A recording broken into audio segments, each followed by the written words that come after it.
The forest floor shook as heavy paws pounded through the dark trees, and a woman ran with a newborn pressed tight against her chest.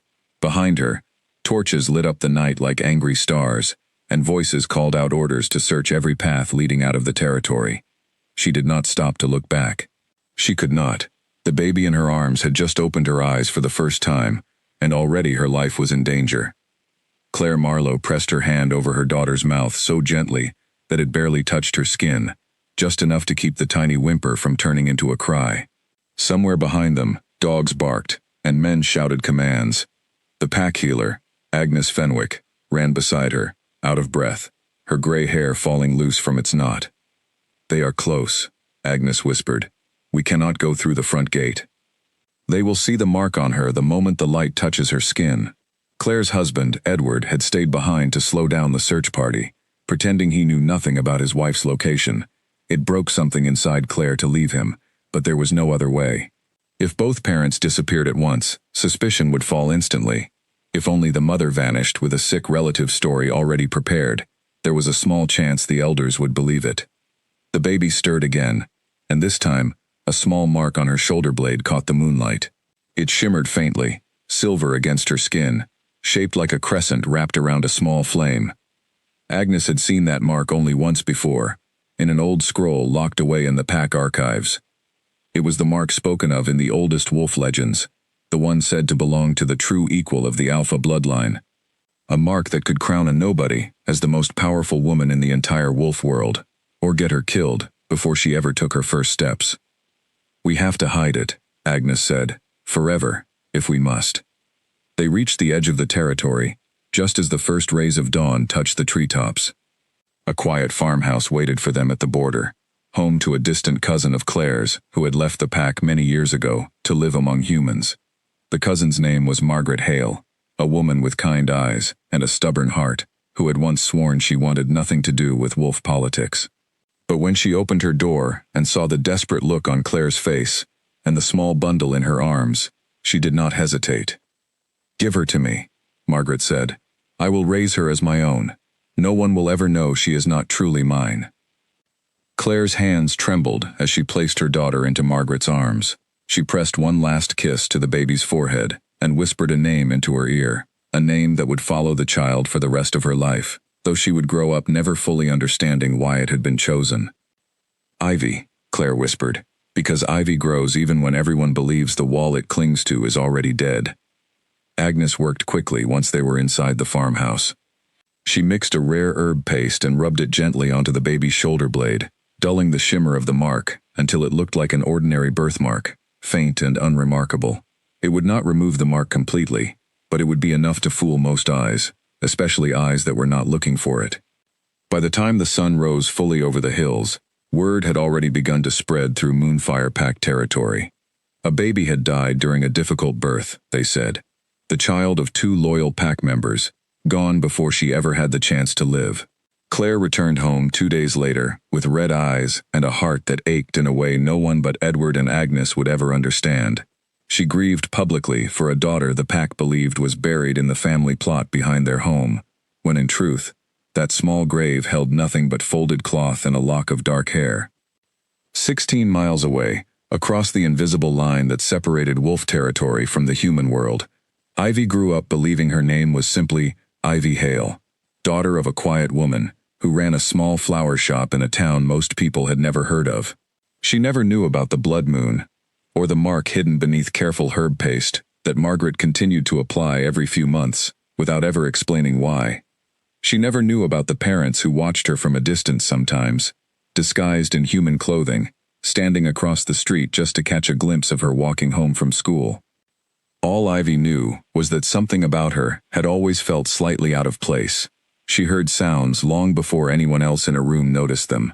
She could tell when a storm was coming, hours before the sky changed color. She dreamed of forests thick with pine trees and moss-covered stones. Forests she had never visited in her waking life, yet somehow knew every path through. She never told anyone about the dreams, not even Margaret, because some quiet part of her sensed that these were not things a normal girl should be dreaming about. As she grew older, the strange sensations only became sharper. At 16, She once flinched violently at a sound she later realized no one else in the crowded market could have heard, a low growl coming from somewhere deep in the woods behind the town. At 18, she woke in the middle of the night certain that someone was standing outside her window, only to find nothing there but a pair of glowing eyes disappearing into the tree line before she could even scream. Margaret always found a reason to explain these moments away. A trick of the wind, a stray dog, an overactive imagination fed by too many nights reading old folk tales.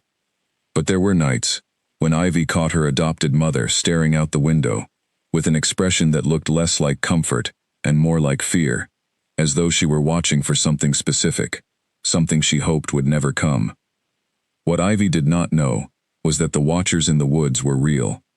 They were sentries from Moonfire Pack, assigned quietly, almost secretly, by the very elders who had orchestrated her disappearance 18 years earlier. They did not know exactly who she was, only that unusual energy sometimes rippled from that side of the border, energy strong enough to make young wolves restless during their patrols. The elders wanted to be certain that nothing dangerous was growing near their land. They had no idea they were watching the very secret they thought they had buried forever. On the night of her 18th birthday, everything changed for Ivy, in ways she could not yet understand. She sat on the small porch behind the flower shop, staring up at a full moon so bright it looked almost unnatural, close enough to touch. A strange pull settled in her chest, tugging her toward the dark line of trees at the edge of town, the same trees Margaret always warned her never to enter after dark. She should have listened, but something about that night made obedience impossible. Her body moved before her mind agreed to it, feet carrying her down the porch steps and across the damp grass, until she stood at the very edge of the forest, moonlight pouring down through gaps in the leaves like liquid silver. The air smelled different there, wilder somehow, filled with the scent of pine and something else she could not name, something that made her heart beat faster, in a way that felt oddly familiar. A twig snapped somewhere deep among the trees. Ivy froze, every instinct in her body screaming at her to run, yet her feet refused to obey. Instead, she found herself walking further into the darkness, drawn by a feeling she had never experienced before, like invisible threads tugging gently at her chest, pulling her toward something she could not see, but somehow already trusted. Then she heard it, a low, deep howl rising through the trees, powerful enough to shake something loose inside her own bones. It did not sound threatening. It sounded almost like a greeting, as though whatever creature made that sound had been waiting a very long time to call out to her specifically. Tears pricked at the corners of her eyes without any clear reason why, and for one strange, impossible moment, she felt less alone than she had ever felt in her entire life. "Ivy!"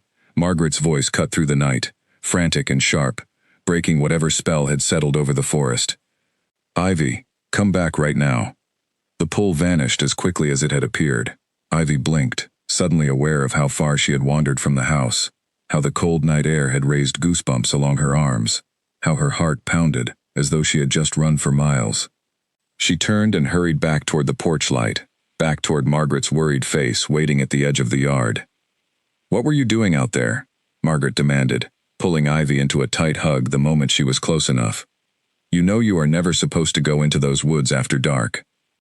"I don't know," Ivy admitted honestly, her voice shaking slightly. "I heard something, and I had to go closer. It felt like it was calling me." Margaret's face went pale in the porch light, and for just a moment, something like fear flashed behind her eyes, before she quickly hid it away. She guided Ivy inside, without another word, locking the door behind them with more force than necessary, checking the windows twice, before finally settling onto the couch beside her daughter. "Some things in this world," Margaret finally said, choosing her words with obvious care, "are not meant to be understood right away. All I can tell you is that you must promise me, no matter what you hear from those woods, no matter how strong the pull feels, you stay away. Please, Ivy, promise me this one thing." Ivy nodded slowly, though the promise felt heavier than any she had made before, as though her entire body already knew it was a promise she might not be able to keep forever. That night, she lay awake long after the house grew quiet, replaying the sound of that howl over and over in her mind, unable to shake the feeling that something enormous had just shifted in her life, something that had been waiting patiently for 18 years to finally begin. Miles away, deep within the heart of Moonfire Pack territory, in a stone fortress built into the side of a mountain, Alpha King Cade Ashwood woke suddenly from a dreamless sleep, his heart racing for no reason he could explain. He sat up in the darkness of his chamber, breathing hard, his wolf pacing restlessly beneath his skin, as though something important had just happened, something his human mind had not yet caught up to understanding. He walked to the window and stared out over the moonlit forest, stretching endlessly below his fortress walls. Somewhere out there, at the very edge of his territory, near the border that separated his world from the human towns beyond, he felt something he had never felt before. A pull. Faint, distant, but undeniably real, tugging at something deep inside his chest that he had always believed was permanently empty. For 8 years, Cade had ruled his territory with an iron grip, uniting several smaller packs under his command through sheer strength and unshakable will. He had built peace out of chaos, order out of endless small wars, and in doing so, he had convinced himself that he needed nothing else. No mate, no partner, no weakness that could be used against him by enemies who still resented his rise to power. He had told himself this so many times that he had almost begun to believe it completely. Yet standing at that window, feeling a pull he could not name toward a place he had never visited, Cade felt the first crack form in that carefully built wall around his heart, though he did not yet understand what was causing it, or how much his entire world was about to change because of a young woman sleeping soundly in a small house on the other side of the border, completely unaware that the most powerful wolf in the region had just felt her existence for the very first time. He called for his most trusted advisor before the sun had even fully risen. Finn Whitlock arrived within minutes, his hair still messy from sleep, concern written clearly across his face. He had served as Cade's beta for 6 years, long enough to know that being summoned before dawn rarely meant good news. "What happened?" Finn asked immediately, closing the chamber door behind him. "I don't know," Cade admitted, which was rare enough on its own to make Finn's eyebrows rise. "Something pulled at me last night, near the southern border, close to the human settlements. My wolf has never reacted like that before." Finn frowned, thinking carefully before responding. "Could it be a threat? Another pack testing our borders?" "No."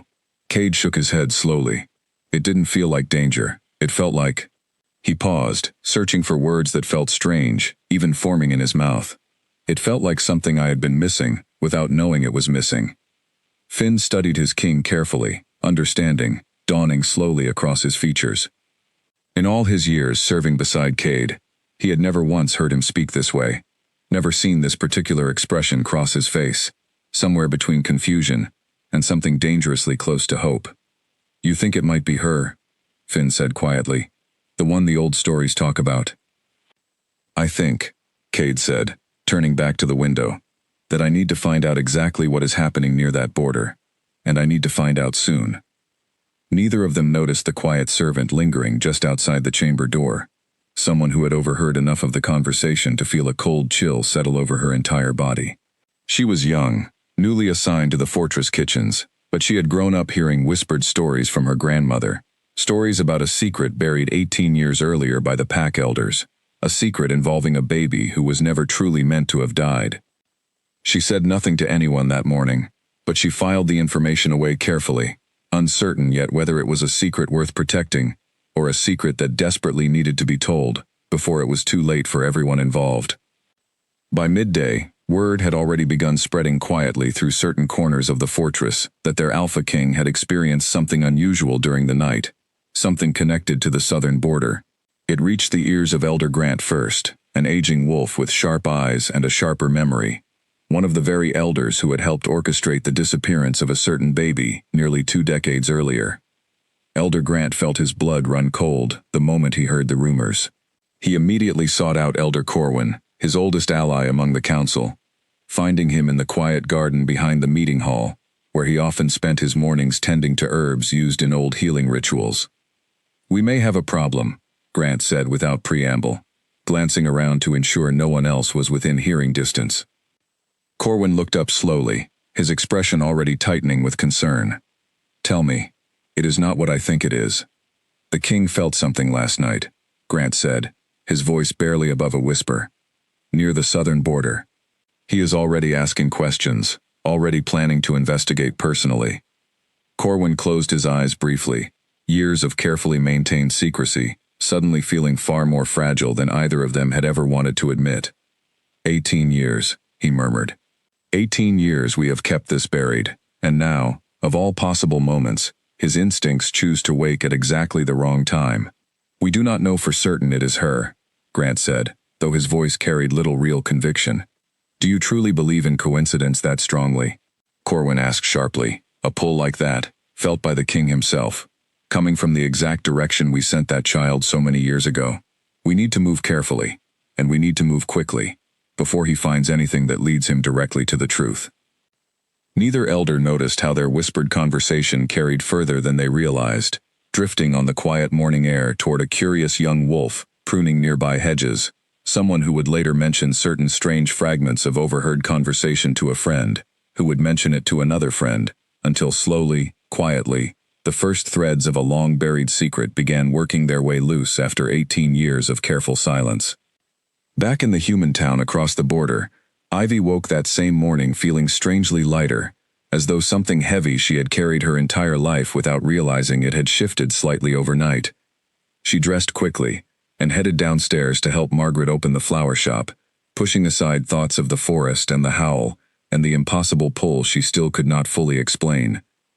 She had no idea that her entire world was about to be turned upside down, that within days she would cross paths with the very man whose restless heart had woken hours before dawn because of her, or that the secret her parents had sacrificed everything to protect was finally, after 18 long years, beginning to unravel thread by careful thread.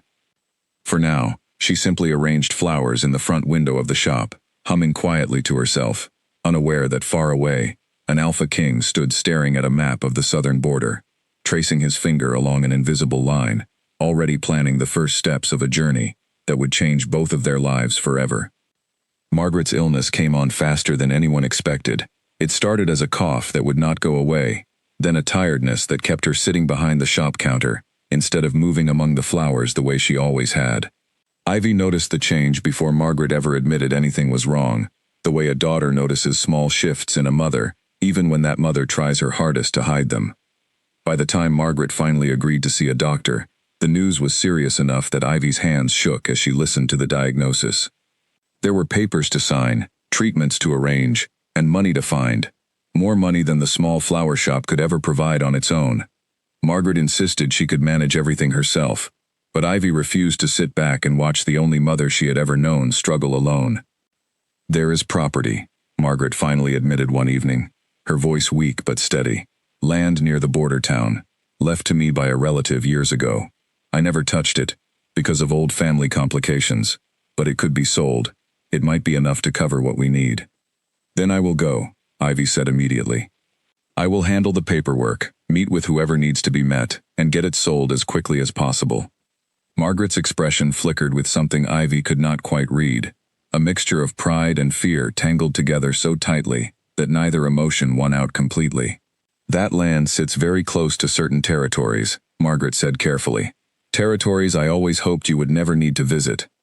It is just land, Mom, Ivy said gently, using the word she rarely spoke aloud, but always felt deeply. I will be careful, I promise. Margaret said nothing more that night, but long after Ivy had gone to bed, she sat alone at the kitchen table, staring at an old photograph hidden at the bottom of a drawer. A photograph of two young parents holding a newborn baby beneath a strange, glowing moon. She pressed her fingers gently against the faded image and whispered a quiet prayer into the empty room, hoping desperately that 18 years of careful protection would be enough to shield her daughter for just a little while longer. 2 days later, Ivy packed a small bag and boarded a bus heading toward the border town, a place she had only ever seen from a distance, always warned away from, always wrapped in quiet mystery. She had learned never to question too deeply.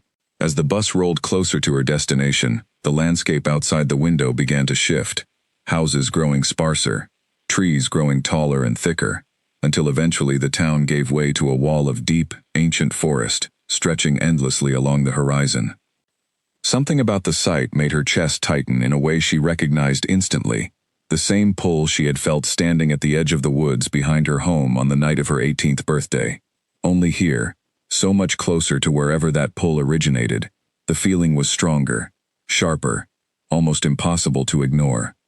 The bus dropped her at a small station near the edge of town, and Ivy stepped down onto unfamiliar streets carrying nothing but her bag and a folder of property documents Margaret had prepared for her. The air felt different here, heavier somehow, charged with something she could not name but instinctively recognized as important. She found a small inn near the center of town and settled into a modest room for the night, planning to visit the local property office first thing in the morning.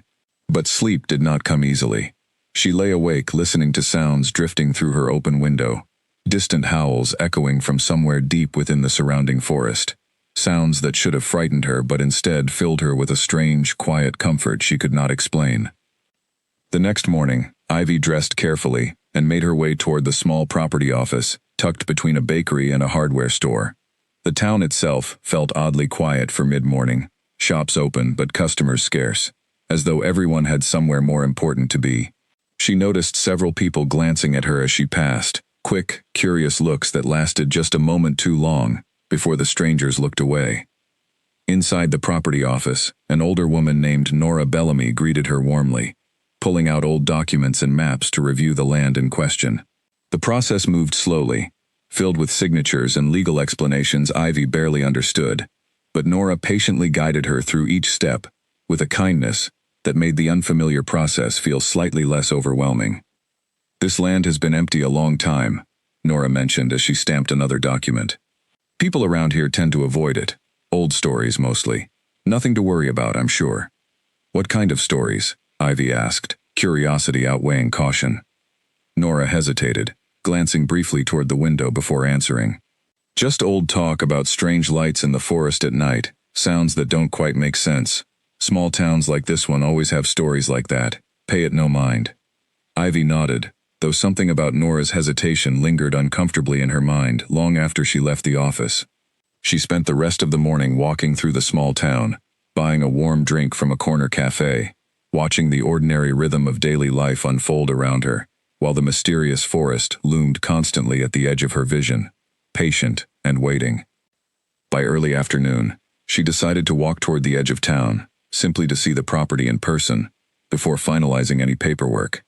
The path leading there wound gently through open fields, before disappearing into the tree line, exactly the kind of forest she had grown up being warned to avoid. As she approached the edge of the property, a strange stillness settled over the area, birds falling silent, wind stopping completely, as though the forest itself was holding its breath. Ivy paused at the property line, staring into the shadows between the trees, feeling that same familiar pull tugging gently at her chest.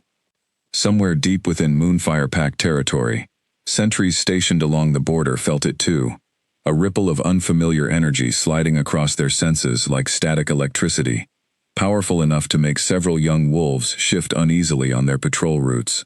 Word traveled quickly through the pack's communication channels, reaching the fortress within the hour.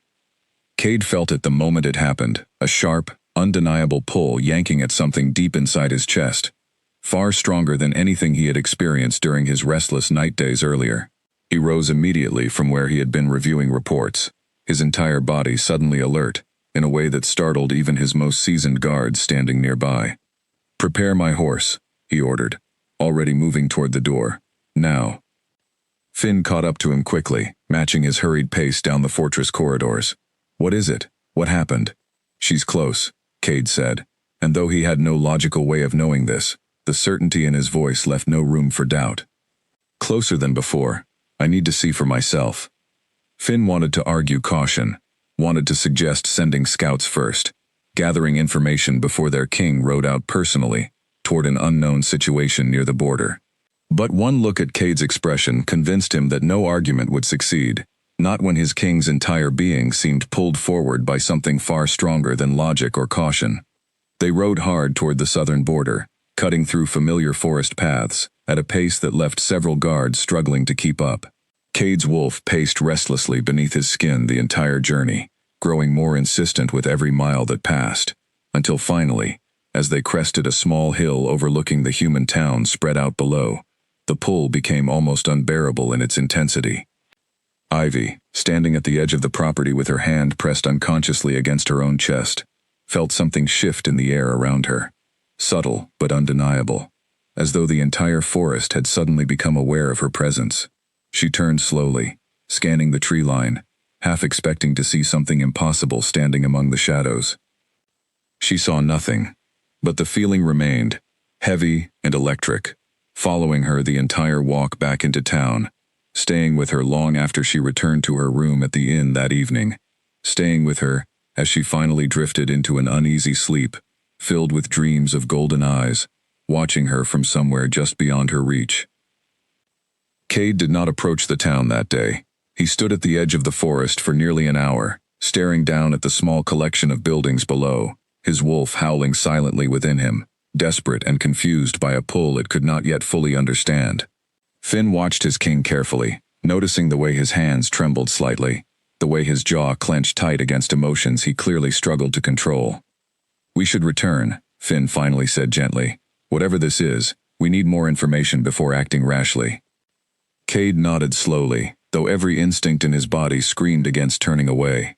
"Tomorrow," he said quietly. "I will return tomorrow, and I will find out exactly what is happening in that town, even if I have to search every single street myself." As they turned their horses back toward the fortress, neither of them noticed Elder Grant watching from a hidden vantage point further along the ridge, his expression grim as he witnessed his king's reaction firsthand. He had hoped the earlier reports were exaggerated, had hoped whatever their king felt would fade with distance and distraction. Instead, watching Cade's obvious struggle to leave the border behind, Grant understood with sickening clarity that 18 years of careful secrecy might finally be reaching its breaking point. He rode back toward the fortress ahead of the king's party, already composing the urgent message he needed to send to Elder Corwin, already trying to determine what desperate measures might still be available to protect a secret that suddenly felt far too large and far too dangerous to contain much longer. Morning arrived in the border town, with a soft mist rolling low across the fields, and Ivy woke feeling unusually restless, as though her body already knew something significant waited for her that day. She finished the last of her paperwork at Nora's office early, signing the final documents needed to complete the sale of Margaret's land, grateful the process had gone smoothly, despite the strange undercurrent she still could not fully explain.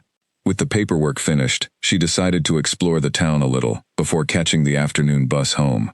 She wandered through the small market square, drawn by the colorful stalls selling fresh bread, handmade jewelry, and bundles of wildflowers that reminded her achingly of Margaret's shop. She stopped at a stall selling small carved wooden animals, running her fingers over a tiny wolf figure with careful, patient craftsmanship. "That one seems to like you," said an older woman running the stall, smiling warmly. "Wolves are important around here. People respect them, some might say more than respect." Ivy smiled politely, though something about the wolf figure in her hand felt strangely significant, as though holding it confirmed something she had always sensed but never understood. She purchased the small carving and continued walking, weaving between market stalls, unaware that across the square, a man had just entered the marketplace, who would change the entire course of her life within the next few minutes.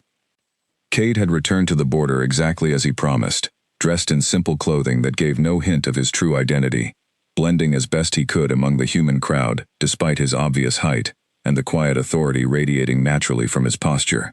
Finn walked beside him, equally disguised, both men scanning the crowd carefully, searching for any sign of whatever had caused such an overwhelming reaction the day before. Cade felt it before he saw her. The pull sharpened suddenly, so intense it nearly stopped him mid-step, drawing his attention across the crowded square, toward a woman standing at a small stall, examining something in her hands with quiet concentration. Dark hair fell loosely around her shoulders, and even from this distance, something about the way she moved felt achingly familiar, though he knew with absolute certainty they had never met before. "Finn," he said quietly, his voice barely audible over the market noise. Finn followed his gaze immediately, understanding, without needing further explanation. "That's her? You're certain?" Cade did not answer immediately, too focused on closing the distance between them, his feet moving almost without his conscious permission, drawn forward by a force stronger than anything he had ever experienced in his entire life. Ivy, sensing movement nearby, turned instinctively toward the approaching figure, and the moment their eyes met, the entire world seemed to fall completely silent around them both. For a long moment, neither of them moved. Ivy stared into eyes so deeply golden they seemed almost impossible. Eyes that held an intensity she had never encountered in another person, yet somehow felt as though she had known her entire life. Something deep inside her chest clicked into place with a sensation so overwhelming it nearly stole the breath from her lungs. Cade felt the same recognition crash over him with terrifying force, his wolf surging forward beneath his skin, with a desperate, joyful howl that only he could hear, every instinct in his body screaming one undeniable truth. This was her, the one his bloodline had waited for, the one he had convinced himself for years did not exist. "I'm sorry," Ivy said quickly, breaking the silence first, suddenly self-conscious under the intensity of his stare. "Do I know you from somewhere?" "I don't think so," Cade said, his voice rougher than he intended, still fighting to steady himself against the overwhelming pull, radiating from her presence. "But it feels like I should." Ivy laughed softly, a nervous, surprised sound, though the strange familiarity in his words matched exactly what she was feeling herself. "That's a strange thing to say to someone you've just met." "I know," Cade admitted, unable to look away from her. "I'm Cade." "Ivy," she replied, extending her hand instinctively. The moment their skin touched, warmth spread through both of them instantly, a comforting, electric heat that neither could fully explain, but both recognized as something significant. Ivy pulled her hand back quickly, startled by the intensity of the sensation, while Cade fought hard against every instinct urging him to pull her closer, instead of letting her retreat. "Are you visiting the town?" Cade asked, desperate to keep the conversation going, desperate to understand more about the woman standing before him. "Just finishing some family business," Ivy explained. "I'm heading back home this afternoon." Something tightened uncomfortably in Cade's chest, at the thought of her leaving so soon, an unfamiliar panic rising unexpectedly within him. "Perhaps I could walk with you a little, before you go, show you around, since you're visiting." Ivy hesitated only briefly before nodding, an inexplicable trust settling over her despite every instinct that should have warned her against wandering off with a stranger she had just met. They walked together through the market square, easy conversation flowing between them despite the strangeness of the situation, both carefully avoiding mention of the powerful, unexplainable pull neither could fully understand yet both clearly felt. Finn watched from a respectful distance, astonished by the transformation in his king. Someone who had spent years maintaining rigid control now laughing genuinely at something the young woman had said. His entire demeanor softened in a way Finn had never witnessed before. He knew immediately that whatever secrets surrounded this woman's existence, their discovery was going to shake the foundations of everything the pack had built over the last 18 years. As afternoon approached and Ivy's bus departure grew closer, both of them lingered near the small station, reluctant to end a conversation that had felt effortless despite having only just begun. "I hope our paths cross again," Cade said finally, his voice carrying a weight that suggested far more meaning than the simple words themselves. "Maybe they will," Ivy replied, offering a small, genuine smile before boarding the bus, glancing back at him through the window as the vehicle pulled away, unable to shake the feeling that she was leaving something important behind, though she could not yet understand exactly what. Cade stood at the station long after the bus disappeared from view, his wolf restless and unsettled beneath his skin, already aching at the sudden distance now separating them. Finn approached quietly, placing a steady hand on his shoulder. "We need to find out everything we can about her," Cade said finally, his voice firm despite the emotion still evident underneath. "Where she comes from, who raised her, everything. I need answers, Finn, and I need them soon." Finn nodded, understanding the seriousness in his king's tone. "I'll start looking into it immediately, quietly, so we don't draw unwanted attention before we know what we're dealing with." As they rode back toward the fortress that evening, neither of them noticed the young kitchen servant standing near the training grounds, watching their return with careful, thoughtful eyes. She had heard enough whispered fragments over the past few days to begin piecing together a story that felt too coincidental to ignore, and watching her king return from the border with an expression she had never seen on him before only confirmed her growing suspicion that something long buried was finally beginning to surface. Her name was Wren, and though she held no formal power within the pack hierarchy, she possessed something perhaps more valuable in that moment: patience, sharp instincts, and a grandmother who had once served as a healer's assistant many years earlier. someone who might remember details about a tragedy that had occurred exactly 18 years before. That night, Ren made a decision that would set in motion the final unraveling of a secret, carefully protected for nearly 2 decades. She wrote a short, careful letter to her grandmother, asking gently about anything she might remember from the year a certain baby was said to have died shortly after birth, uncertain yet whether her curiosity would uncover nothing more than an old, sad memory, or whether it would help expose a truth that an entire pack desperately needed to finally understand. Elder Grant received Corwin's urgent summons before sunrise, the message simple but heavy with implication. Meet at the old stone chapel, alone, before the fortress wakes. Grant dressed quickly, his old bones aching more than usual under the weight of dread settling over him, and made his way through quiet corridors toward the small, rarely used chapel tucked into the fortress's oldest wing. Corwin was already waiting when he arrived, pacing slowly beneath the chapel's weathered stone arches, his expression drawn and exhausted, as though sleep had eluded him entirely. He met her, Corwin said without preamble, the moment Grant closed the heavy wooden door behind him. Yesterday, in the border town. My sources confirm it. He spoke with her directly, walked with her through the market square, in full view of anyone paying attention. Grant felt something cold settle deep in his stomach. Does he know who she is? Not yet, Corwin said. But he has already ordered an investigation into her background. His beta is quietly gathering information as we speak. It is only a matter of time before that investigation leads directly back to us. Grant sank onto one of the old wooden benches, suddenly feeling every one of his many years pressing down upon him at once. We agreed all those years ago that hiding her was the only way to protect the pack from what her existence might unleash. Rival packs would have used her as a weapon against us, or worse, tried to eliminate her entirely before she ever reached adulthood. We did what we believed was necessary. And now that decision may cost us everything, Corwin replied sharply. If the king discovers what we did, discovers that we deceived him and the entire pack for 18 years regarding a matter this significant, there will be no mercy shown to either of us, regardless of our reasons. Silence stretched between them, heavy and uncomfortable, before Grant finally spoke again, his voice quieter now, more resigned. What do you propose we do? Corwin hesitated, clearly wrestling with something difficult before finally answering. We reach her first, before the king's investigation gets too far. We convince her, or her adopted family, that revealing the truth would only bring danger to everyone involved, including herself.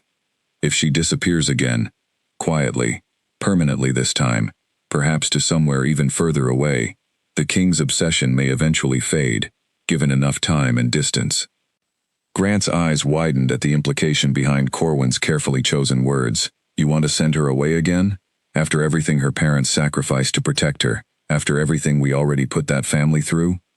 I want to protect this pack, Corwin said firmly, just as we always intended.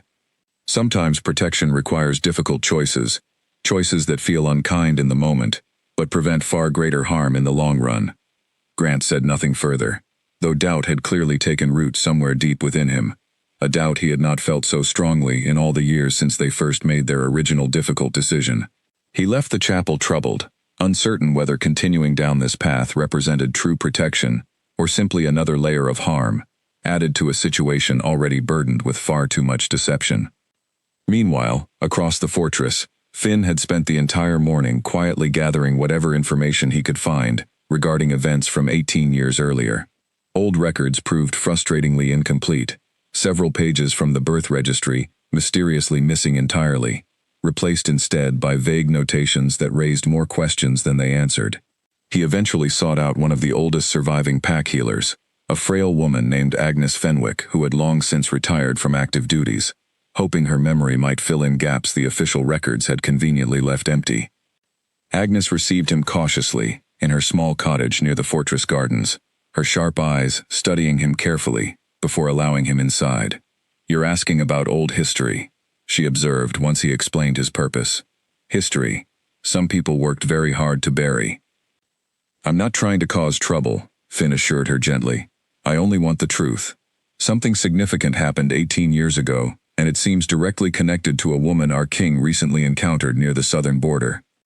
Agnes's hands trembled slightly as she poured tea for them both, her expression torn between decades of carefully maintained silence and a growing weariness with carrying such a heavy secret alone for so long.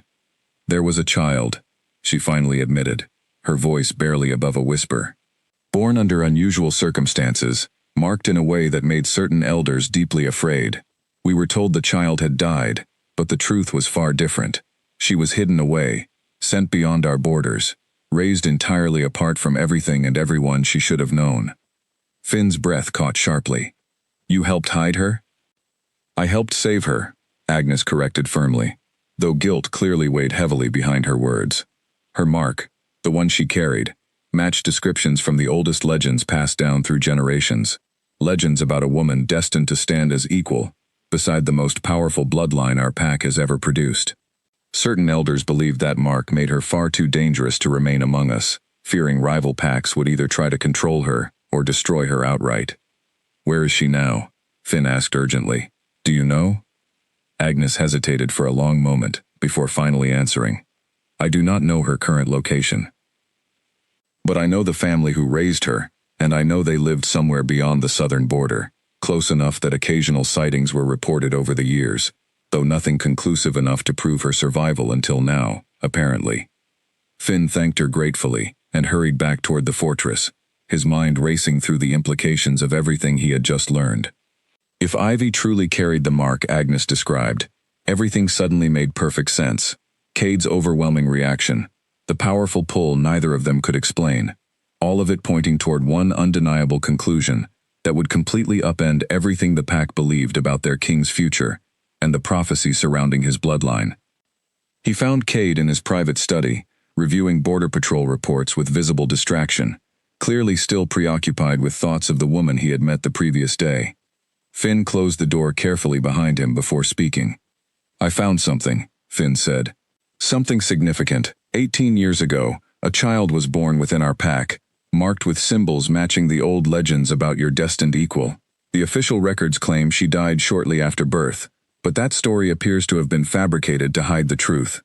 She was sent away instead, raised entirely outside pack knowledge. Cade set down the report slowly, his entire body going rigid with sudden understanding. You believe this child is Ivy? The timing matches perfectly, Finn confirmed. Her age, the location where she was raised, everything aligns with what Agnes described. I believe, without much doubt remaining, that the woman you met yesterday is exactly who the ancient prophecy always spoke about. Cade sat in stunned silence for several long moments, processing information that felt both impossible and, somehow, completely inevitable, given everything he had already experienced. Who did this? He finally asked, his voice dangerously quiet. Who decided to hide something this significant from me, from the entire pack, for 18 years?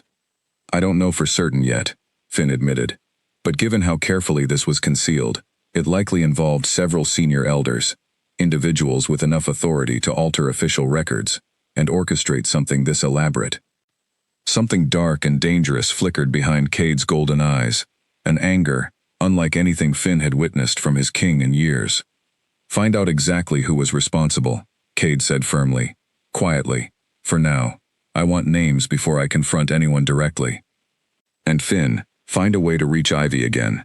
I need to see her, need to speak with her properly, before anyone else decides to interfere with something that clearly belongs to both of us. Finn nodded, understanding the weight behind his king's request extended far beyond simple curiosity now. This was no longer just about an unexplained pull or an unusual encounter in a market square. This was about righting an old wrong, protecting someone who had spent her entire life unknowingly denied her true identity, and preparing an entire pack for truths that were about to reshape everything they believed about their future. As Finn left to continue his investigation, Cade remained alone in his study, staring at the Border Patrol map spread across his desk, his finger tracing the same path he had ridden just the day before. Somewhere beyond that border, a woman who held no idea of her true significance was returning home, completely unaware that her entire world was about to change forever, and that the man she had just met carried far more weight in her destiny than either of them could have possibly imagined. Ivy returned home to find Margaret sitting up in bed, color slightly better than before, though still weak from the ongoing treatments. She shared the good news about the completed sale immediately, watching relief wash visibly over her adopted mother's tired features. "You seem different," Margaret observed carefully, studying her daughter's face with the sharp attentiveness only a mother could possess. "Something happened while you were there." Ivy hesitated, unsure how to explain something she barely understood herself. "I met someone," she finally admitted. "It was strange, Mom. I've never felt anything like it before, like I already knew him somehow, even though we had never met."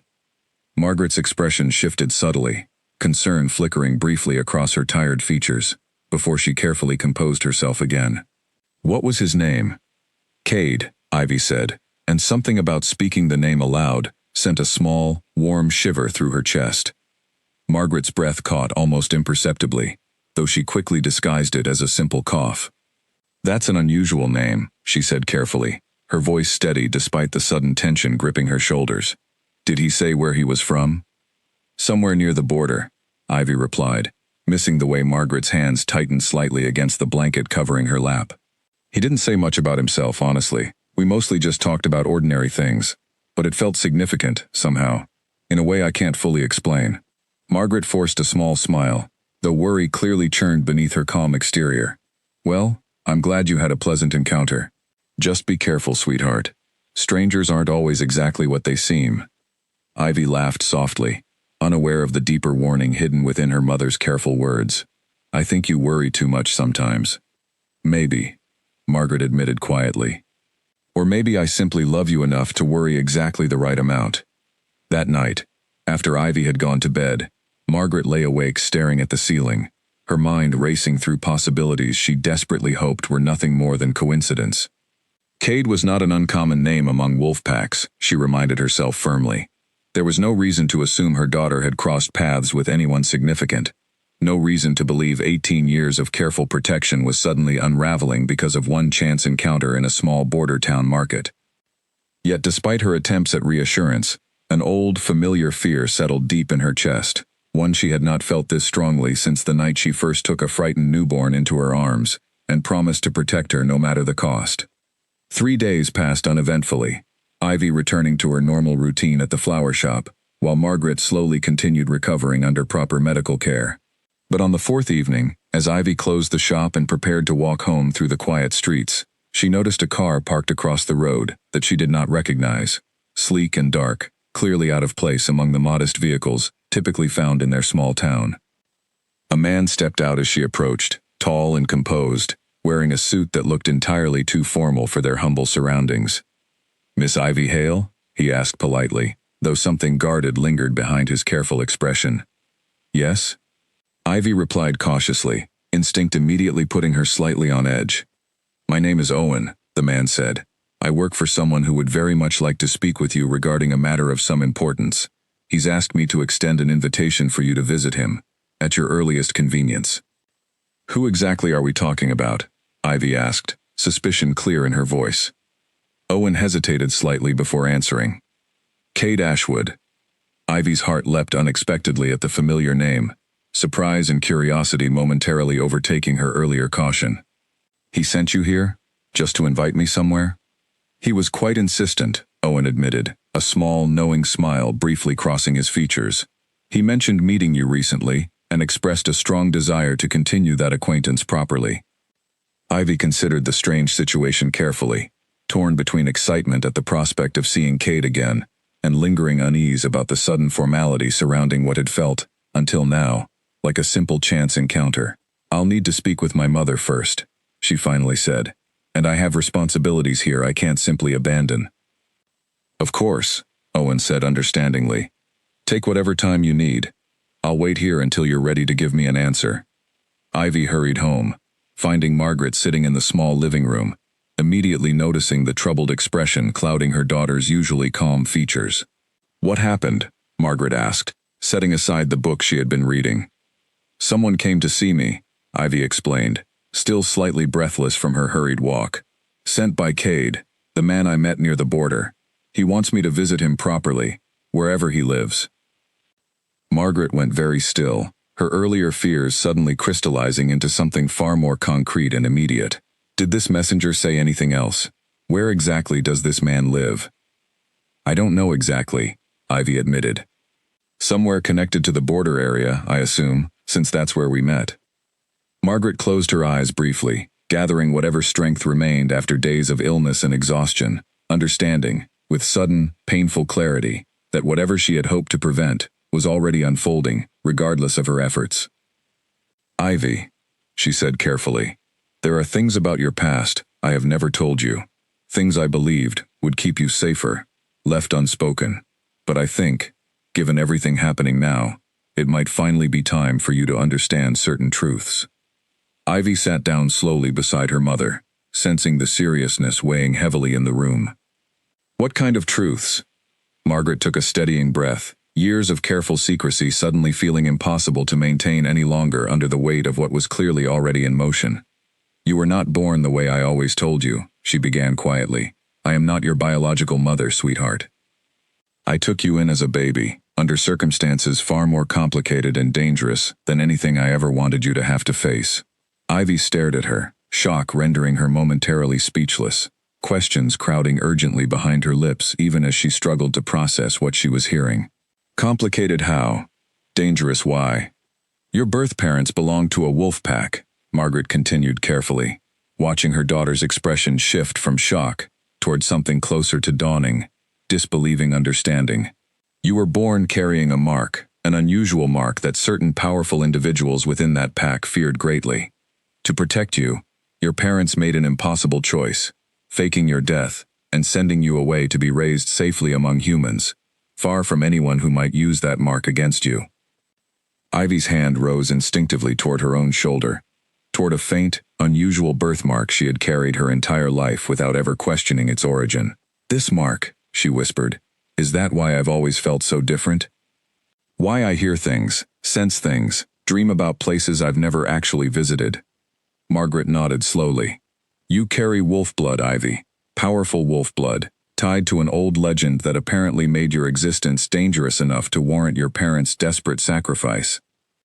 Ivy sat in stunned silence, an entire lifetime of unexplained sensations and strange dreams suddenly clicking into painful, overwhelming clarity.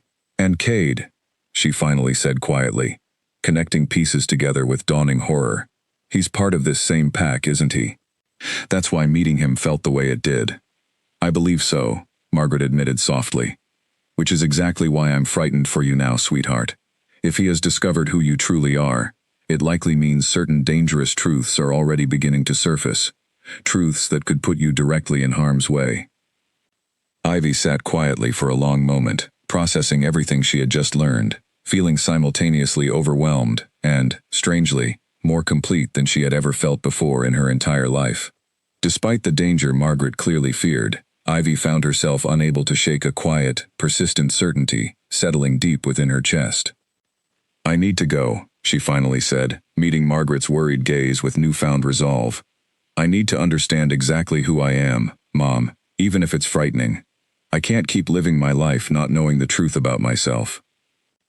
Margaret's eyes filled with tears, pride and fear mingling together, as she reached out to gently squeeze her daughter's hand. I always knew this day might come, she whispered. I only hoped I would have more time to prepare you properly. You gave me the best life you possibly could, Ivy said gently, embracing the woman who had raised her with unconditional love, despite the enormous secret she had carried alone for 18 difficult years. Now it's time for me to discover the rest of my story, whatever that means. The following morning, Ivy returned to find Owen still waiting patiently, exactly where she had left him. I'll come, she said simply, determination clear in her voice, despite the uncertainty still swirling beneath her calm exterior. Take me to him. The journey toward Moonfire Pact territory felt entirely different from her earlier trip to the border town. Owen drove carefully along winding forest roads Ivy had never known existed, the trees growing progressively taller and denser the further they traveled, until sunlight barely filtered through the thick canopy stretching endlessly overhead. Despite everything Margaret had told her, despite the uncertainty churning constantly in her stomach, Ivy felt an undeniable sense of homecoming settle over her, the deeper they drove into unfamiliar territory. You seem nervous, Owen observed, glancing briefly at her in the rearview mirror. I suppose I have good reason to be, Ivy replied honestly. Everything about this feels impossible, yet somehow, it also feels like the only thing that's ever made complete sense in my entire life." Owen smiled slightly, understanding evident in his expression. "That's a common feeling among those who eventually discover their true nature. Trust your instincts, Miss Ivy. They've clearly been guiding you correctly so far." Eventually, the forest opened into a wide clearing, revealing an enormous stone fortress built directly into the mountainside, ancient and imposing, yet somehow beautiful in its rugged strength. Ivy stared in amazement as they approached, unable to fully comprehend that such a place existed hidden so completely from the ordinary human world she had always known. Cade waited at the main entrance, having sensed her approach long before the car actually arrived, his wolf, restless with anticipation beneath his carefully controlled exterior. When Ivy finally stepped out of the vehicle, their eyes met immediately, and the same overwhelming recognition from their first encounter surged powerfully between them once again. "You came," Cade said softly, relief evident in his voice. "I had to," Ivy admitted, walking toward him slowly. "I learned some things after we met, things about myself I never knew before." Cade's expression shifted, understanding immediately what she meant. "About your true origins." Ivy nodded, studying his face carefully. "You already knew, didn't you? Before I even arrived today." "I suspected," Cade admitted honestly. "My beta discovered information suggesting you were born within this pack 18 years ago, then sent away to protect you from certain dangers. I wanted to tell you myself, properly, rather than have you learn everything from strangers." "Why would anyone consider me dangerous enough to hide away for my entire life?" Ivy asked, genuine confusion evident in her voice. Cade hesitated, clearly choosing his next words with careful consideration. "Perhaps it would be easier to show you, rather than simply explain. Will you walk with me? There is something important I need to understand as much as you do." Ivy agreed, and together they walked through the fortress gardens, surrounded by carefully tended plants, unlike anything Ivy had ever seen growing in ordinary human gardens. Flowers that seemed to shimmer faintly under the afternoon sunlight. Cade explained, as gently as possible, about the ancient prophecy tied to his bloodline, about a legendary mark said to belong to a woman destined to stand as his true equal, someone capable of balancing his power and strengthening the entire pack's future for generations to come. "You believe I might be this person," Ivy said slowly, processing everything he shared. "Because of a birthmark I've had my entire life without understanding its significance." "I believe it strongly," Cade admitted, "though I would never presume to know something so important without proper confirmation. Would you be willing to show me? The mark, I mean, if you're comfortable doing so." Ivy hesitated only briefly before nodding, understanding the significance of the request, despite her natural instinct toward caution. She carefully pulled aside the fabric covering her shoulder, revealing the faint, unusual mark she had carried since birth, one Margaret had always dismissed as simply an unusual birthmark, requiring no further explanation. Cade's breath caught sharply the moment he saw it clearly, the shimmering crescent wrapped around a small flame, exactly matching descriptions passed down through generations of ancient legend. His wolf surged forward with undeniable recognition, certainty crystallizing completely within him now beyond any remaining doubt. "It's real," he whispered, almost reverently. "The mark, the legend, everything. You truly are who the prophecy always spoke about." Ivy felt something powerful shift within her own chest as well, an overwhelming sense of rightness settling deep into her bones, as though her entire life had been quietly building toward this exact moment of recognition. "What does this mean exactly? For both of us?" "It means," Cade said carefully, stepping closer, his golden eyes searching hers intently, "that you are meant to stand beside me, Ivy. Not as a subject, not as someone lesser, but as my true equal, someone destined to share both my strength and my responsibilities toward this entire pack." The weight of his words settled heavily between them, both overwhelming and, somehow, entirely natural, given everything they had already experienced together in such a short time. "This is a lot to process," Ivy admitted honestly. "Just days ago, I believed myself to be an ordinary human woman, living an ordinary life. Now you're telling me I'm destined for something far larger than anything I ever imagined. Take whatever time you need," Cade said gently, though the emotion evident in his voice suggested how difficult such patience truly was for him. I won't rush you into accepting something this significant before you're genuinely ready. But please know, whatever you decide, I intend to ensure you're kept safe, properly protected, and given every opportunity to understand your true heritage at your own pace. Ivy appreciated his patience, though something deep within her already sensed the eventual answer she would give, an answer that felt less like choice and more like simply accepting a truth that had always been quietly waiting for her to discover it. Before either of them could continue the conversation further, however, a commotion near the fortress entrance interrupted the peaceful moment. Elder Grant approached quickly, his expression tight with barely controlled anxiety, flanked by several other senior pack members, who had clearly been alerted to Ivy's unexpected arrival. "My king," Grant said carefully, bowing slightly despite the obvious tension radiating from his posture. "We were not informed of any planned visits today." "This is Ivy," Cade said firmly, protective instinct clear in his tone, as he positioned himself slightly closer to her side. "I believe you may already know exactly who she is, Elder Grant, given your apparent surprise at her arrival." Grant's face paled visibly, understanding immediately that whatever careful secrecy he and Corwin had maintained for 18 years was finally, unavoidably, coming to an end.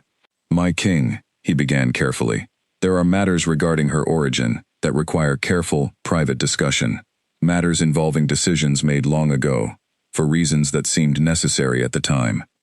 "Then perhaps," Cade said, his voice hardening dangerously, "you should explain those reasons directly to me, right now, in front of the very woman those decisions affected most significantly." The tension in the courtyard grew palpable, other pack members gathering curiously nearby, sensing something significant unfolding before them, even without understanding the full context. Ivy watched Grant carefully, seeing clear guilt written across his aging features, understanding intuitively that this man held answers about her past that even Cade did not yet fully possess. "Please," Ivy said quietly, addressing Grant directly, despite her own uncertainty. "I deserve to understand exactly what happened to me, and why. Whatever your reasons were, I think it's time the truth finally came out completely." Grant looked between Ivy and Cade, recognizing the impossibility of continued silence given how thoroughly the situation had already unraveled beyond his control. Finally, with visible reluctance, he nodded slowly. "Very well," he said quietly. "Perhaps it is indeed time, after 18 years, for everyone involved to finally understand the complete truth." They gathered in the fortress's main hall, word spreading quickly enough that curious pack members filled the surrounding balconies and doorways, eager to understand what significant events were unfolding. Cade stood at the center of the room, Ivy close beside him, while Elder Grant and Elder Corwin stood facing them, both visibly uncomfortable under the weight of so many watching eyes. 18 years ago, Grant began, his voice carrying clearly through the silent hall, a child was born within this pack, carrying a rare mark, one matching ancient prophecy regarding the future Alpha's true equal. Believing this mark would make her an immediate target for rival packs seeking to control or eliminate such power, several of us made the difficult decision to fake her death and send her away, hidden among humans, far beyond anyone's knowledge or reach. Murmurs rippled through the gathered crowd, shock and disbelief evident on many faces as the elder continued his difficult confession. "We believed we were protecting both the child and the pack from potential catastrophe. Our previous Alpha had recently died in conflict with a rival pack specifically targeting bloodline weaknesses, and we feared history repeating itself should word spread of a child bearing such significant power before she was old enough to protect herself." "You lied to an entire pack," Cade said, his voice dangerously quiet, barely controlled anger evident beneath the surface. "You lied to her parents, forced them to grieve publicly, for a daughter you knew was still alive. You denied me knowledge of my own destined equal for 18 years, based entirely on decisions made without my knowledge or consent." "We believed it necessary," Corwin interjected, though his voice lacked the conviction it might have carried months earlier. "You were young yourself when this occurred, barely established in your own leadership. We feared what chaos might unfold, both from external threats and internal power struggles, should such significant information become public before proper safeguards existed." "That was not your decision alone to make," Cade said firmly, his gaze sweeping across the entire gathered crowd. "This woman standing beside me was denied her true family, her true heritage, her true place within this pack, all because certain individuals decided fear justified deception on a scale that affected countless lives beyond simply hers. Ivy stepped forward slightly, drawing everyone's attention toward her directly. "I understand fear can drive difficult decisions," she said carefully, her voice steady, despite the enormity of the moment. "But I also believe that hiding truth, no matter how well-intentioned, ultimately causes far more harm than facing difficult realities honestly from the beginning. My parents lost 18 years with me. I lost 18 years understanding my true self. That is not something easily forgiven, regardless of the reasoning behind it." Grant lowered his eyes, clearly ashamed under the weight of her words. "You are right to feel that way," he admitted quietly. "I cannot undo the years already lost, but I can offer sincere apology, and I can support whatever path forward you and our king decide together, now that the truth has finally surfaced." Cade watched Ivy carefully, admiring the strength and grace with which she handled such an overwhelming revelation, his respect and affection for her deepening even further in that moment. "What happens next," he said, addressing the entire gathered crowd, "will not be decided through fear or secrecy any longer. This pack will move forward with complete honesty, beginning today." He turned to Ivy directly, his expression softening considerably, despite the seriousness still evident in his posture. "I cannot force you to accept a destiny you never chose for yourself. But I can promise you this: whatever you decide, you will never again be hidden, denied, or treated as anything less than exactly who you truly are." Ivy felt tears gathering unexpectedly at the corners of her eyes, overwhelmed by the sincerity evident in his words, by the protective warmth radiating from him despite the chaos surrounding their meeting. "I need to speak with my birth parents," she said quietly. "If they're still alive, if it's possible, I need to understand their side of everything that happened, before I can decide anything else about my future here." "They are alive," Grant confirmed quickly, eager to offer something helpful after his difficult confession. "Living quietly within our territory, still believed by most to be grieving parents who lost a child at birth. I can arrange a meeting immediately, if that is your wish." Ivy nodded, gratitude and nervousness mixing together, as she considered finally meeting the parents who had sacrificed so much to protect her existence. Within the hour, word reached Edward and Claire Marlowe that their daughter, believed dead for 18 long years, was not only alive but standing within the very fortress they had fled so desperately so many years earlier. Claire arrived first, practically running through the fortress corridors, tears already streaming down her face before she even laid eyes on the daughter she had been forced to abandon as a newborn. When she finally saw Ivy standing in the main hall, recognition and overwhelming emotion crashed over her simultaneously, and she froze momentarily, afraid to believe what stood clearly before her. Ivy stared at the woman before her, recognizing something deeply familiar despite having no conscious memory of her birth mother, an instinctive recognition that ran far deeper than mere logic could explain. "Mom?" she asked hesitantly, the word feeling strange, yet somehow right, leaving her lips. Claire closed the distance between them quickly, pulling Ivy into an embrace filled with 18 years of accumulated grief, love, and desperate longing, finally released all at once. "I never stopped thinking about you," Claire sobbed into her daughter's shoulder. "Not for a single day. I prayed every night that somehow, someday, you would find your way back to us." Edward arrived shortly after, equally overwhelmed by emotion, as he embraced the daughter he had believed lost forever. The reunion, though complicated by 18 years of separation and countless unanswered questions, carried an undeniable warmth and healing quality that began mending wounds none of them had ever expected to properly address. Cade watched from a respectful distance, understanding the significance of allowing this family the space they desperately needed to reconnect after such a painful, unnecessary separation. Finn approached quietly, standing beside his king, as they observed the emotional reunion unfolding before them. "This changes everything," Finn observed quietly. "Not just for her, but for the entire pack's future." "Yes," Cade agreed, his gaze fixed on Ivy, as she embraced her parents with tears of overwhelming joy and relief. "And I intend to ensure that whatever future unfolds from here, it will be built on honesty and genuine choice, rather than fear and deception." As the emotional reunion continued, word of the extraordinary revelations occurring within the fortress spread rapidly throughout the entire pack territory, sparking discussions, debates, and no small amount of controversy among various factions who held differing opinions about what such significant news might mean for their collective future. Some celebrated the discovery, viewing it as fulfillment of long-awaited prophecy. Others expressed concern about the deception perpetrated by their own leadership, questioning what other secrets might remain carefully hidden beneath the Pact's carefully maintained public image. Regardless of varying reactions, one truth remained undeniable to everyone who witnessed the day's extraordinary events. Something significant had shifted permanently within Moonfire Pact, and nothing about their collective future would ever return to how things existed before Ivy's remarkable, long-overdue return.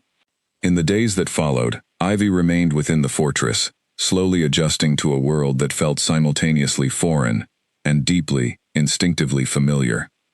Claire and Edward spent every possible moment with her, sharing stories about her infancy, about the desperate night they fled with her into the darkness, about the years of quiet grief they carried, while secretly watching from a distance whenever circumstances allowed brief glimpses of her growing up safely among humans. "We never stopped loving you," Edward told her one evening, sitting together in the fortress gardens beneath a sky filled with more stars than Ivy had ever seen in her life. "Every difficult choice we made was because we loved you too much to risk losing you entirely." "I understand that now," Ivy replied gently, though the ache of lost years remained undeniably present beneath her growing acceptance. "It will take time to fully process everything, but I'm grateful you're both here now, that we finally have the chance to know each other properly." Meanwhile, Cade found himself increasingly drawn toward Ivy's company, using every reasonable excuse to spend time with her, as she gradually adjusted to fortress life. They walked together through the surrounding forests, and Ivy discovered, with growing wonder, an increasing ability to sense the same subtle energies she had always felt inexplicably drawn toward throughout her entire human upbringing. "It feels like coming home," she admitted one afternoon, as they walked along a quiet forest path together. "Even though everything here is completely unfamiliar, some deeper part of me already understands this place." "Your wolf has been waiting a long time to properly awaken," Cade explained gently. "Growing up entirely among humans likely suppressed much of your natural instincts, though clearly not entirely, given everything you've already experienced. Will I be able to shift?" "Like you do?" Ivy asked curiously, genuine excitement evident beneath her lingering uncertainty. "With proper guidance and patience, absolutely," Cade assured her. "I would be honored to help you through that process myself, whenever you feel ready to begin." Their bond continued deepening naturally with each passing day, built not merely upon the powerful, unexplainable pull that first drew them together, but increasingly upon genuine friendship, mutual respect, and gradually blossoming affection that neither of them rushed nor forced. Cade proved remarkably patient, despite his position and evident feelings, always careful to ensure Ivy never felt pressured into accepting a destiny or relationship faster than she genuinely felt ready to embrace. Not everyone within the pack welcomed these developments with equal enthusiasm, however. Certain conservative factions, deeply rooted in traditional beliefs about pure bloodlines and established hierarchy, expressed quiet but persistent concern about elevating someone raised entirely outside proper pack structure to such a significant position beside their king. Whispered conversations occurred in shadowed corners, questioning whether Ivy's human upbringing might have permanently weakened whatever power the ancient prophecy originally intended her to possess.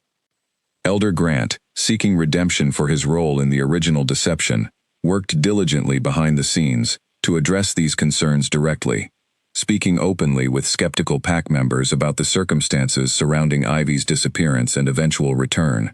Though his efforts could not erase 18 years of unnecessary separation, they gradually helped shift public opinion toward greater acceptance and understanding. Elder Corwin, however, remained notably resistant to fully accepting the unfolding situation, still privately convinced that his original assessment regarding the dangers of Ivy's existence held merit, despite everything that had transpired. He began quietly meeting with like-minded pack members who shared similar reservations, individuals who believed drastic action might still be necessary to prevent what they viewed as a potentially destabilizing shift in pack leadership and traditional power structures. These secret meetings remained hidden from both Cade and Ivy initially, continuing quietly beneath the surface of the pack's outward celebration, regarding their king's apparent destined equal, finally being discovered after so many years. Corwin understood clearly that open opposition would likely result in severe consequences, given how strongly Cade already felt about protecting Ivy. So instead, he began carefully considering more subtle methods of undermining her growing acceptance within pack society. Unaware of these hidden tensions building quietly around her, Ivy continued settling gradually into her new life, finding unexpected comfort in relationships forming naturally with various pack members, beyond simply Cade and her newly reunited birth parents. Wren, the young kitchen servant whose earlier curiosity had helped uncover crucial pieces of the buried truth, became an unlikely but genuine friend, sharing stories about pack traditions and helping Ivy navigate unfamiliar social customs with patience and good humor. "I always sensed something significant was happening," Wren admitted one afternoon, as they worked together preparing herbs in the fortress kitchen. "My grandmother mentioned strange rumors from years ago, and something about the timing just felt too coincidental to ignore completely." "I'm grateful for your curiosity," Ivy said sincerely. "Without people like you and Finn asking difficult questions, I might never have learned the truth about my own origins." As weeks passed, Ivy's connection toward the pack, toward Cade, and toward her own emerging wolf nature continued strengthening steadily. She began training under careful guidance to eventually achieve her first shift, working patiently with experienced pack members who understood the unique challenges facing someone who had spent nearly 2 decades entirely disconnected from her true nature. Cade remained closely involved throughout this process, offering steady support and encouragement whenever frustration or fear threatened to overwhelm her progress. Their growing closeness during these training sessions only deepened the powerful connection between them, evolving naturally from initial recognition into something far more meaningful and enduring. "You're stronger than you realize," Cade told her one evening, after a particularly difficult training session had left her feeling discouraged. "Your wolf has been waiting 18 years for this moment. Give yourself grace, and trust that everything will unfold exactly as it should." Ivy appreciated his patience and unwavering support more than words could adequately express, gradually recognizing that whatever powerful pull first drew them together had grown into something far deeper and more meaningful than she ever could have anticipated when she first crossed paths with him in that small border town market square. Yet even as their bond continued strengthening and Ivy's acceptance within the broader pack community gradually improved, the quiet, hidden opposition led by Elder Corwin continued building steadily beneath the surface, patiently waiting for the right opportunity to challenge what they viewed as a dangerous, destabilizing shift, threatening everything they believed the pack's traditional structure was meant to protect and preserve. The opportunity Elder Corwin had been quietly waiting for arrived sooner than anyone expected, in the form of a formal gathering called to officially introduce Ivy to representatives from allied packs throughout the region. Cade had planned the event carefully, understanding that broader acceptance beyond Moonfire Pack itself would prove essential for Ivy's long-term safety and standing within the larger wolf community. The Great Hall, filled with visiting dignitaries from neighboring territories, each pack sending representatives eager to witness firsthand the woman rumored to be the long-lost fulfillment of an ancient prophecy many had believed was nothing more than old folklore. Ivy stood beside Cade, dressed in elegant clothing that felt foreign, yet somehow appropriate for the significant occasion, her nervousness carefully hidden behind calm, practiced composure she had been developing steadily over recent weeks. As formal introductions proceeded smoothly, Elder Corwin made his move, standing suddenly amid the gathered crowd, his voice carrying deliberately loud enough to draw everyone's immediate attention. "Before we proceed further," he announced, "I believe our guests deserve complete transparency regarding certain unusual circumstances surrounding this woman's background." Cade's expression hardened immediately, understanding exactly what Corwin intended before he even finished speaking. "Elder Corwin," he warned, his voice carrying clear authority, "this is neither the time nor place for such discussion." "With respect, my king," Corwin continued regardless, clearly having prepared carefully for this exact confrontation, "our allied packs deserve to know that this woman was raised entirely among humans, disconnected completely from proper wolf upbringing and training, until mere weeks ago. Given such circumstances, how can we possibly guarantee her suitability for the significant position you intend for her to hold?" Murmurs rippled through the assembled crowd, uncertainty and concern evident on several faces as they considered Corwin's pointed questions. Ivy felt her heart racing, old insecurities threatening to surface under such direct public scrutiny, yet she forced herself to remain composed, understanding intuitively that how she handled this moment would significantly impact broader acceptance moving forward. Elder Corwin raises a reasonable question, Ivy said calmly, stepping forward slightly, before Cade could respond on her behalf. I was indeed raised among humans, through no fault of my own, due to decisions made by others when I was merely a newborn infant. She paused, allowing her words to settle properly, before continuing with quiet, steady confidence. But growing up disconnected from my wolf heritage does not diminish who I fundamentally am, any more than growing up without knowledge of royal blood would diminish an actual prince or princess, raised unaware of their true lineage. I am still learning, still adjusting, still discovering exactly what my wolf nature means for my identity, but I refuse to apologize for circumstances entirely beyond my control. Circumstances that were, in fact, created directly by decisions made within this very pack's own leadership. Her pointed final words landed with obvious impact, several allied representatives glancing meaningfully toward Corwin, understanding clearly implied within her careful phrasing. Corwin's face flushed slightly, realizing his attempted challenge had potentially backfired significantly, given how skillfully Ivy had redirected attention toward the original deception, rather than any genuine deficiency on her own part. Cade stepped forward then, placing a supportive hand gently at the small of Ivy's back, silent solidarity radiating clearly through the simple gesture. Elder Corwin, he said firmly, addressing the older wolf directly in front of the entire gathered assembly. Your concerns, while perhaps well-intentioned initially, no longer serve any legitimate purpose, beyond undermining someone who has already demonstrated remarkable strength and grace, despite circumstances created entirely by others' poor decisions. He turned toward the assembled representatives, his voice carrying clear, unwavering conviction. I stand completely behind Ivy, not merely because ancient prophecy suggests her significance, but because I have personally witnessed her courage, integrity, and genuine commitment toward embracing her true heritage, despite tremendous challenges. Any pack unwilling to recognize her worth based on circumstances entirely beyond her control is welcome to reconsider their alliance with Moonfire Pack entirely. The bold declaration sent a clear message throughout the gathered assembly, and gradually, representative after representative began offering formal acknowledgement and respect toward Ivy, recognizing both her personal strength and Cade's unwavering, public commitment toward her position and legitimacy. Corwin, recognizing his challenge had utterly failed to achieve its intended purpose, quietly retreated from the confrontation, though resentment clearly simmered beneath his forced, polite smile. Later that evening, after the formal gathering concluded successfully, Cade found Ivy standing alone on a fortress balcony, overlooking the moonlit forest below, still processing the intensity of the day's confrontation. He approached quietly, standing beside her without immediately speaking, simply offering comfortable, supportive presence. You handled that remarkably well, he finally said. Better than I could have managed myself, honestly. I surprised myself, Ivy admitted, a small, genuine smile finally breaking through her earlier tension. I think some part of me has been quietly preparing for exactly that kind of challenge, without even realizing it. Corwin will likely continue causing difficulties, Cade warned gently. Old prejudices rarely disappear after a single confrontation, regardless of how skillfully handled. I understand, Ivy replied, meeting his gaze steadily. But I'm not afraid anymore, Cade.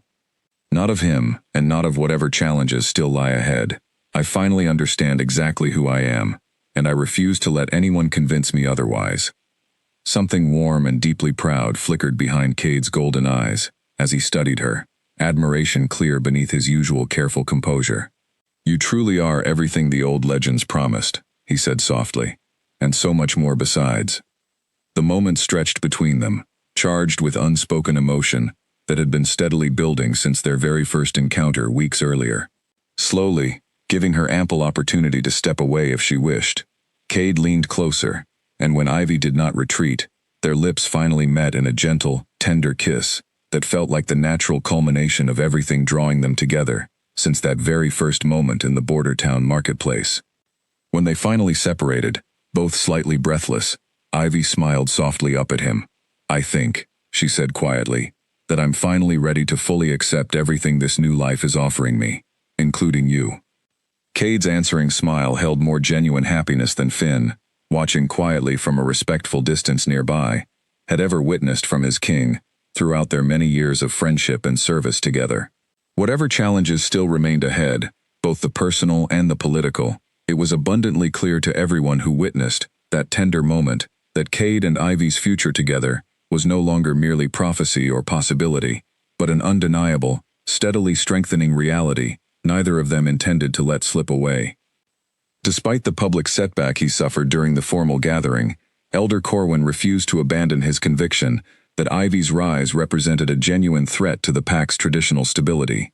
In the weeks that followed, he began meeting more frequently with a small circle of similarly minded allies, individuals who shared his deep unease about elevating someone raised entirely outside proper pack structure to such significant influence over their collective future. Their discussions gradually shifted from simple concern toward more concrete plans, Corwin eventually proposing something far more drastic than mere public challenge or quiet opposition. If the king refuses to see reason regarding the genuine risks her presence creates, he told his small gathered circle one evening, meeting secretly within an abandoned outbuilding far from the fortress's watchful eyes, then perhaps we must take more direct action to protect this pack's future ourselves. One of his allies, a younger wolf named Callum, who had long harbored personal ambitions toward greater influence within pack leadership, leaned forward with obvious interest. "What exactly are you proposing?" Corwin hesitated only briefly before answering, years of careful restraint finally giving way to desperate determination. "We remove her, not through violence necessarily, but through circumstances that would convince her, and perhaps even the king himself, that remaining within pack territory poses too significant a danger for her to continue safely enduring." The plan that gradually formed involved staging a series of seemingly accidental incidents designed to frighten Ivy into believing her continued presence endangered not only herself, but potentially others around her as well, hoping that genuine fear might accomplish what public confrontation had already failed to achieve. The first incident occurred during one of Ivy's regular training sessions in the forest surrounding the fortress. While practicing basic shifting techniques under the careful guidance of an experienced trainer, a section of ground beneath her feet suddenly gave way unexpectedly, revealing a hidden pit that had clearly been deliberately concealed beforehand. Only quick reflexes, developed through weeks of dedicated physical training, allowed her to avoid serious injury, though the incident left her shaken and confused about how such a dangerous trap had gone unnoticed within supposedly secure fortress grounds. Cade investigated immediately, his protective instincts flaring dangerously at the possibility that someone within his own pack might have deliberately endangered Ivy's safety. Though initial investigation revealed no immediate suspects, the incident planted seeds of unease that grew steadily stronger when a second, similarly suspicious event occurred just days later. This time, poisonous herbs somehow found their way into food specifically prepared for Ivy during a private dinner with Cade. Herbs that, while not immediately life-threatening, would have caused significant illness had Wren not noticed something unusual about the meal's unexpected aroma before Ivy took her first bite. The young servant's careful attentiveness, developed through months working closely within fortress kitchens, likely prevented serious harm. "Someone is deliberately trying to hurt me," Ivy said quietly that evening, sitting with Cade as they processed the frightening implications of two consecutive suspicious incidents occurring in such close succession. "Or at least frighten me badly enough to leave. I won't allow that to happen," Cade said firmly, anger and protective determination radiating clearly from his tense posture. "I will find whoever is responsible, and they will face serious consequences for endangering you." Finn, present for their difficult conversation, offered a thoughtful suggestion. "Perhaps we should consider who benefits most directly from Ivy's departure. Given the timing and nature of these incidents, this feels less like random accident and more like deliberate, calculated intimidation." Their suspicions naturally turned toward Elder Corwin, given his obvious continued resistance following the earlier public confrontation, though concrete proof remained frustratingly elusive despite careful investigation. Wren, determined to help protect her new friend, began quietly observing Corwin's movements and associations, hoping to uncover something that might definitively confirm or eliminate their suspicions. Her patience eventually paid off when she overheard fragments of a hushed conversation between Corwin and Callum near the fortress's eastern gardens, discussing plans for yet another incident intended to occur during an upcoming pack gathering, one significant enough this time to leave little doubt regarding Ivy's supposed unsuitability for pack leadership. Wren immediately reported everything she had overheard to Finn, who quickly relayed the crucial information directly to Cade. Armed with specific details regarding the planned timing and nature of the next attempted incident, they were finally able to prepare properly, setting a careful trap of their own designed to catch the conspirators directly in the act, rather than continuing to react helplessly after each dangerous incident occurred. The pack gathering proceeded as scheduled, appearing entirely normal to unsuspecting attendees, while Cade, Finn, and several trusted guards remained carefully vigilant, watching for any sign of the anticipated interference. Sure enough, partway through the evening's festivities, Callum was caught attempting to tamper with equipment intended for a ceremonial demonstration. Equipment that would have caused significant, potentially serious injury to Ivy had his sabotage succeeded undetected. Guards apprehended him immediately, and under firm questioning, Callum quickly revealed Corwin's full involvement in orchestrating all three dangerous incidents, desperate to minimize his own punishment by implicating the elder who had originally convinced him to participate in such reckless, dangerous schemes. Corwin was summoned before the entire assembled pack, his earlier respected position offering no protection against the serious consequences now facing him, given the severity of his actions. Standing before Cade, Ivy, and the gathered crowd, his expression carried a mixture of defiance and resignation, understanding clearly that his carefully orchestrated plans had ultimately failed completely. "I did what I believed necessary to protect this pack's future," Corwin declared, though his voice lacked the conviction it might have carried weeks earlier. "Her presence threatens everything our traditional structure has carefully maintained for generations." "Your actions threatened an innocent woman's life," Cade replied, his voice carrying cold, controlled fury that silenced any remaining murmurs throughout the gathered crowd. "Whatever concerns you genuinely held could have been addressed through legitimate discussion and debate. Instead, you chose deception, sabotage, and outright danger towards someone who has done nothing but demonstrate remarkable courage and grace, despite circumstances entirely beyond her control." Ivy stepped forward then, addressing Corwin directly despite the fear and anger still lingering from the frightening incidents she had endured. "I understand you were afraid," she said quietly, though her voice carried unmistakable strength. "Change often frightens people, especially change that challenges long-held beliefs about tradition and proper order.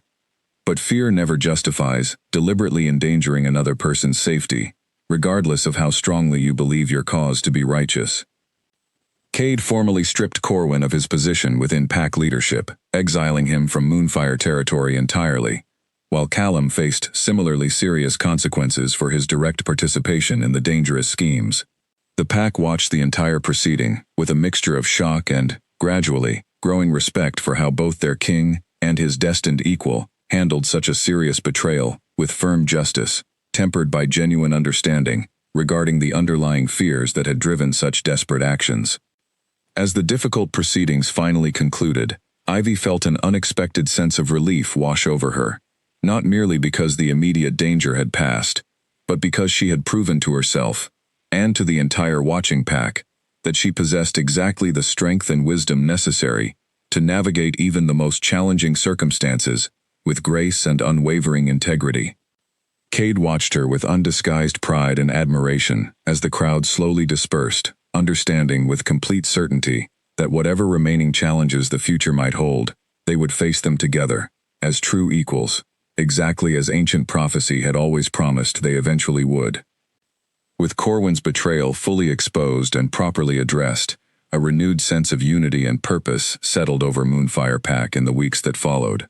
News of the foiled conspiracy, combined with witnessing firsthand how thoughtfully both Cade and Ivy handled such a serious challenge, gradually transformed lingering skepticism among pack members into genuine respect and growing enthusiasm regarding their future together.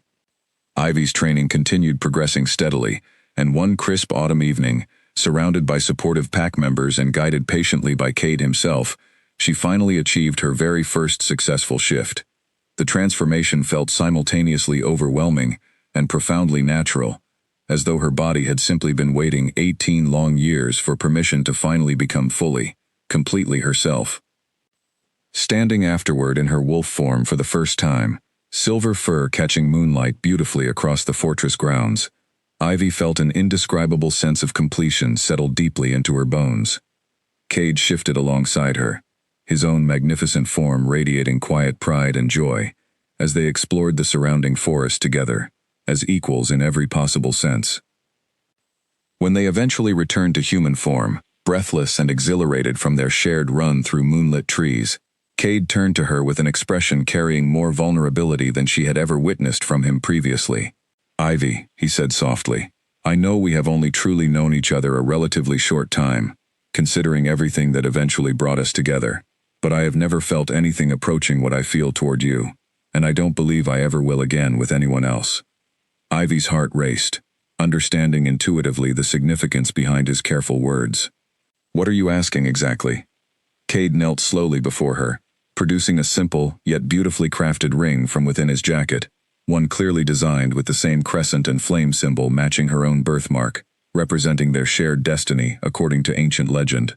"I'm asking you to formally accept your place beside me, not merely as prophecy demands, but because I genuinely love you, completely, and without reservation. Will you become my queen, Ivy? Will you rule this pack alongside me, as true partners in every possible way?" Tears of overwhelming joy filled Ivy's eyes as she nodded, unable to find words adequate enough to express everything she felt in that perfect moonlit moment. "Yes," she finally whispered. "Yes, completely, and without any hesitation whatsoever." Word of their engagement spread rapidly throughout the entire pack territory, and preparations began immediately for a formal ceremony significant enough to properly celebrate such an extraordinary, long-awaited union. Elder Grant, having worked diligently over recent months to help rebuild trust and understanding throughout the pack, following the original deception's difficult exposure, took personal charge of organizing the elaborate celebration, viewing it as meaningful opportunity toward his own continued path of redemption. The ceremony itself took place beneath a spectacular full moon, mirroring the very night of Ivy's original birth 18 years earlier, though this time celebrated openly rather than hidden away in secrecy and fear. Representatives from every allied pack throughout the region gathered within Moonfire territory, eager to witness the historic union between their respected Alpha King and the woman whose extraordinary story had already become legendary throughout the broader wolf community. Claire and Edward stood proudly among the honored guests, finally witnessing publicly the daughter they had once been forced to protect through painful separation, now celebrated openly and joyfully, exactly as she always deserved to be. Margaret traveled specially for the occasion as well, healthy and fully recovered from her earlier illness, watching with overwhelming pride as the daughter she had raised with such unconditional love stepped fully into her extraordinary, rightful destiny. Cade stood waiting as Ivy approached through the gathered crowd, wearing elegant clothing that beautifully incorporated traditional pack symbolism alongside her own personal style, the crescent and flame mark proudly visible upon her shoulder, for the first time displayed completely openly, rather than carefully hidden as it had been throughout her entire childhood. 18 years ago, Cade began, addressing the entire assembled crowd once Ivy reached his side. Certain individuals within this very pack made a fearful decision to hide away someone destined to become an integral part of our future, believing deception offered better protection than honest acceptance and support. He paused, taking Ivy's hand gently within his own, before continuing. "Today, we correct that mistake completely and permanently. Today, I present to you not merely a woman fulfilling ancient prophecy, but someone who has demonstrated extraordinary courage, wisdom, and grace throughout circumstances that would have overwhelmed many others completely. Ivy is not simply my equal according to old legend. She has proven herself, through her own remarkable actions, to be exactly the partner this pack needs moving forward into a stronger, more honest future." The crowd erupted in genuine enthusiastic celebration, cheers echoing loudly throughout the fortress grounds, as pack members from Moonfire and allied territories alike welcomed their new queen with heartfelt warmth and respect. Ivy felt overwhelming gratitude wash over her, understanding fully now that her difficult journey, marked by unexplained loneliness and confusion throughout her human upbringing, had ultimately led her exactly toward the extraordinary, fulfilling destiny she was always meant to embrace. As the formal ceremony concluded, and celebrations continued joyfully late into the night, Ivy found a quiet moment, alone with Cade, standing together at the same fortress balcony, where they had first shared their tender kiss, weeks earlier. "I keep thinking about that night," she admitted softly, standing at the edge of the forest, behind my childhood home, feeling that mysterious pull I couldn't understand. I never could have imagined it would eventually lead me here, to this exact moment. "Sometimes," Cade replied gently, wrapping his arms warmly around her. "The most important journeys begin long before we ever understand exactly where they're leading us. All that matters now is that we finally arrived here together, exactly as we were always destined to." Ivy smiled, resting contentedly against him as they watched the celebration continuing joyfully below, surrounded by loved ones both old and newly discovered, finally, completely, and unmistakably home. The secret that once threatened to keep her hidden forever had instead led her toward the most extraordinary life she could have ever imagined, proving definitively that even truths buried deeply for 18 long years could eventually surface, transforming fear and deception into genuine strength, unity, and lasting love that would guide Moonfire Pact confidently and honestly into an entirely new chapter of their shared future together.